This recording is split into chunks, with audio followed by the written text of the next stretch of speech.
Thanks very much, Chaz, and thanks also to Ann Joyce, who helped organize this and has been really a remarkable editor of Middle East policy over the years, and she deserves a lot of credit. I'm also proud to be speaking in this building where I once had an office in the golden era of this establishment when Lee Hamilton was the chairman of the Subcommittee on Europe and the Middle East, and when in fact there were a lot of informational hearings. You know, this kind of hearing could have been held by a subcommittee. At that time, there were hearings on things like the water problem in the Middle East and economic challenges in the Middle East and all sorts of things that I personally also helped organize at that time. So it's a nice feeling to be back here. One does not have to glamorize or defend Hamas to note that U.S. approach to Hamas has failed. And one shouldn't glamorize Hamas. Hamas does target civilians, and that's morally unacceptable under any circumstances. And a secularist is inevitably uneasy about an Islamist or any religious party because one does not know whether in the end they would abide by the democratic rules or whether they would impose Sharia law, which is uncomfortable for most people, frankly for most Palestinians who are not religious. Those things are legitimate concerns to debate and think about and talk about. But the facts are the facts. And if you look at where we are, it's a policy failure, no doubt. Let's begin with Annapolis.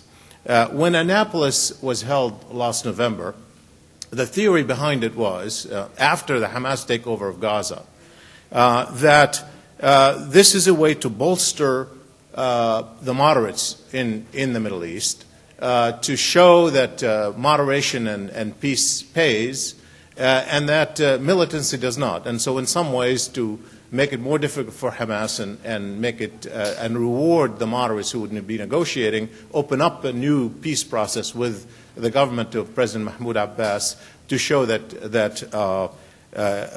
moderation works.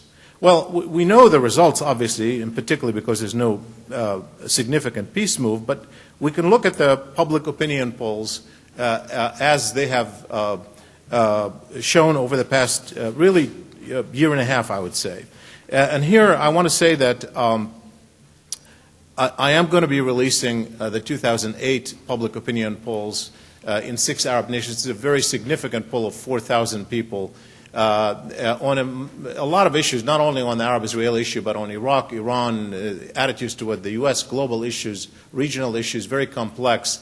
We're releasing it on Monday at 2 p.m. at the Brookings Institution, and we'll have it available after that. I'm still analyzing the data, so I'll just make some references to attitudes toward Hamas specifically from this data. But even from last year's poll, which I conducted in November, December of 2006, actually, released in February of 2007, when you ask people to take a position on the Palestinian issue, what you had in the Arab world outside of the Palestinian areas, what you had is a majority of people saying they support a national unity government above all.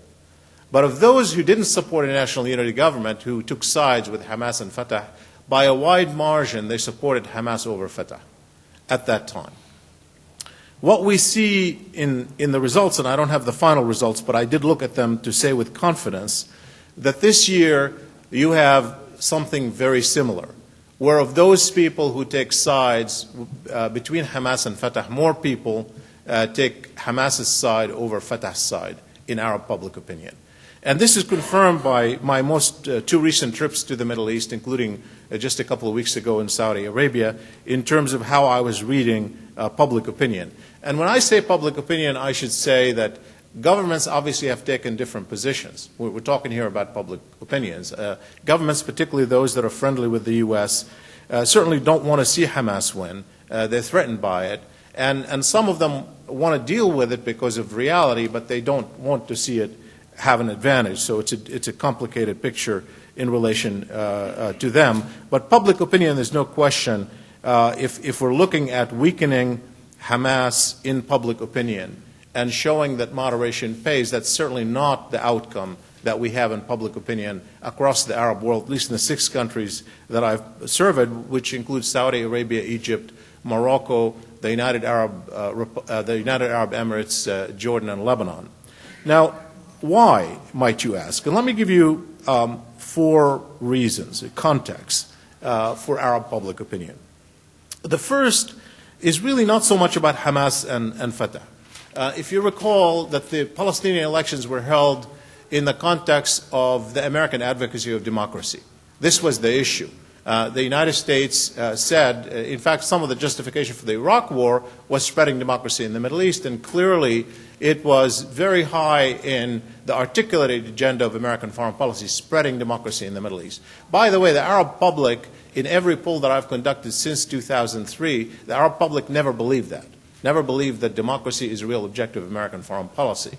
But the justification for holding elections, including the Palestinian elections, was in fact the spread of democracy. And if you recall, there were people in the discourse here and abroad who said, we've seen that before, we've heard it before, particularly in the late 80s with Bush 1, but then when Islamists started doing well, we backed off, and of course that's what happened in part.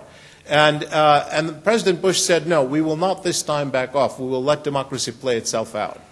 And of course, Hamas gets elected, and we know what the result was in terms of immediate confrontation. So there's a broad sense that we're not allowing democracy to stand. There's even more frustration because when you make something an objective stated, they don't believe you to begin with. And then when you say you should believe me anyway and you have another result that reconfirms the views, the intensity is even higher.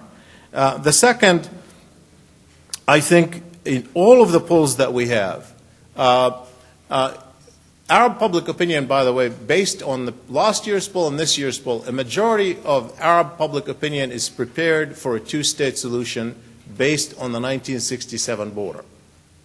A majority is prepared for a two-state solution. But when you ask them whether they believe it's going to happen, a large majority don't believe it's going to happen.